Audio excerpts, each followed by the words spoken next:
أهلا بيكم. النهاردة هنتكلم عن موضوع مهم وهو كبت المشاعر.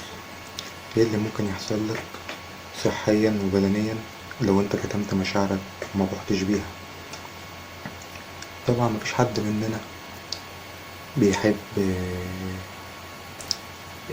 شعور المهانة وشعور انه خايف يصارح اللي قدامه، لان في المعظم بتكون حاجات عاطفية بين الانسان وبين التاني، وده اتعودنا عليه. لو انت مثلا في مكان العمل او في حاجة في شغلك يعني مثلا بتتعود ان انت مينفعش تتكلم مع حد يقولك الشغل وبره حاجة تانية، فده بيكون ليه كذا تأثير نفسي، وبدل طبعا بينعكس على البدن. فخلينا نتكلم كده نقول هو أول حاجة بيعملها كبت المشاعر اللي هو إرهاق العقل، يعني بيخلي عقلك مرهق دايما، لأن من المستحيل إنك تتعمد تنسى حاجة. يعني لو في ذكرى انت مش عايزها فما مستحيل ان انت تنساها بسهولة، لكن دعوة يعمل دعوة يمر. مع الأيام ممكن تنشغل في حاجة تانية خالص وتلاقي نفسك الدنيا مشت يعني. تاني حاجة، وفي حاجات كتير ناس كتير بيحصل لها كده، اللي هي مشاكل في المعدة اللي هو جوه معدتك. وكان في كلية طب في جامعة هارفارد كانوا عاملين بحث وبيقولوا اللي هو الضغط الناجم عن العواطف غير المعترف بيها، اللي انت يعني الحاجات اللي انت شايلها جوه نفسك، بيؤدي لبطء الهضم والغازات والانتفاخ والكيء وقرحة المعدة. ده بالنسبة لمشاكل المعدة. وفي الحاجة التانية، الصداع، سواء صداع عالي هيدك أو الصداع النصفي، ده بيكون استجابة الضغط العاطفي، شد عضلات الجبهة والحواجب، بيؤدي لانخفاض تدفق الدم للدماغ لمخنا يعني. فطبعا ده بيقلل لما الدم يقل فبيخلي في على طول صداع. عواطفك السلبية تبقى حاجة خطيرة جدا. عواطفك السلبية بتكون أقوى، يعني بين العواطف بين الإيجابي والسلبي، فدايما بتبقى عندك السلبية محاطة بيك، لأنك انت سمعت لكده، انت بتسمح للكلام ده. فدي بتبقى طريقة جسمك، يعني طريقة العمل بتاع الجسم بتاعك لما تكبت مشاعرك.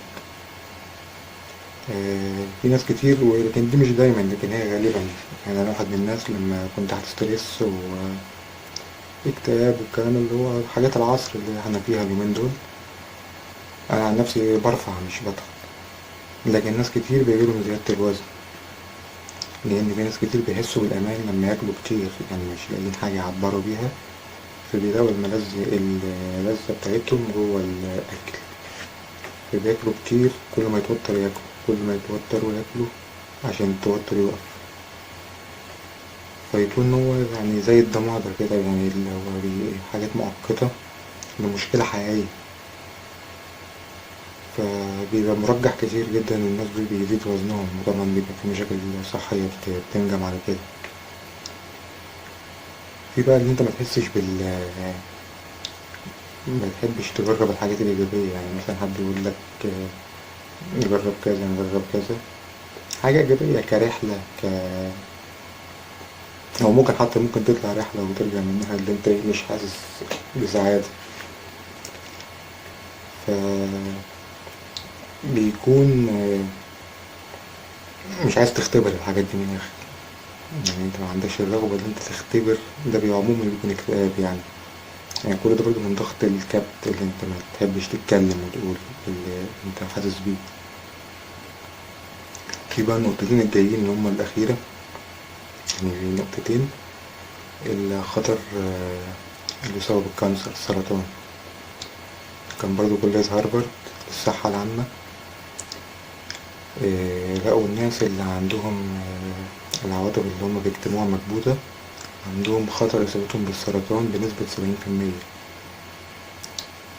وبالتالي ده يعني سبب وجيه اللي انت تبدأ الشعور، لأن بص يعني نصيحة مني، قول اللي انت حاسس بيه لأي شخص، ولو خسرته يبقى انت عملت اللي عليك، ممكن هو مكانش ليك من الأول. لو كسبته ممكن هو مستنيك انت تقول له الكلام ده. طبعا الكلام ده لأن معظم المشاكل بتكون عاطفية وكده، لكن لو بيبقى فيه الفكرة اللي انت ممكن تتكلم مع، يعني انت ممكن تكون النهاردة غضبان، النهاردة انت حاسس ان انت مش كويس، فلازم تصرح لعائلتك مش معنى كده تكون سلبي على طول الوقت يعني، لكن الفكرة اللي انت حاسس بيقوله، لأن العمر يعني مش طويل. وهي بقى دي اللي تنطبق على النقطة اللي هي الأخيرة في موضوعنا، اللي هو العمر يقصر. يعني عمرك بيقصر لما ما تعبرش عن مشاعرك، بيكون عندك 30% نسبة وفاة مبكرة، يعني بسبب ان انت ما ضحتش من مشاعرك. وطبعا في ناس بيوصل معاهم لسكة الانتحار، اللي هي يعني حاجة صعبة جدا، بتقابل اللي هو يتخلص من حياته مهما كانت ظروفنا صعبة ومهما كانت كل حاجة، لكن الحياة غالية لأن احنا منعرفش ايه اللي هو ممكن يحصل لنا، منعرفش. يعني في أكتر من 7 مليار نسمة في العالم.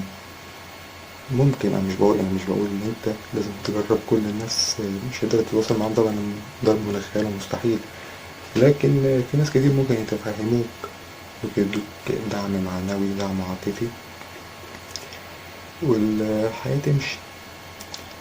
فده كان فيديو قصير كده حبيت أشاركه معاكم بعد غياب، لأن كان يعني ناس صديق عزيز عليا جدا جدا جدا، هو اللي كلمني امبارح وقال لي يعني كمل فيديوهات وكده. اعتذرلكم عن قلة الإمكانيات كإضاءة، لأن أنا في أوضتي يعني بغرفتي وما عنديش إمكانيات، هو بس يعني شاشة الموبايل، وأتمنى أوصلكوا، لكن بترجمه لعدة لغات على قد ما أقدر عشان يوصل لناس كتير. وفي الإيميل بتاعي تحت لو حد عايز يتواصل في أي حاجة. شكرا ليكم وشكرا لوقتكم، وأي استفسار، وأتمنى إن انتوا تدعموني بلايك وشير، ولو توصل الكلام ده لحد صديق محتاج الكلام ده يعني أكون شاكر جدا. شكرا ليكم، كان معاكم محمد البطار.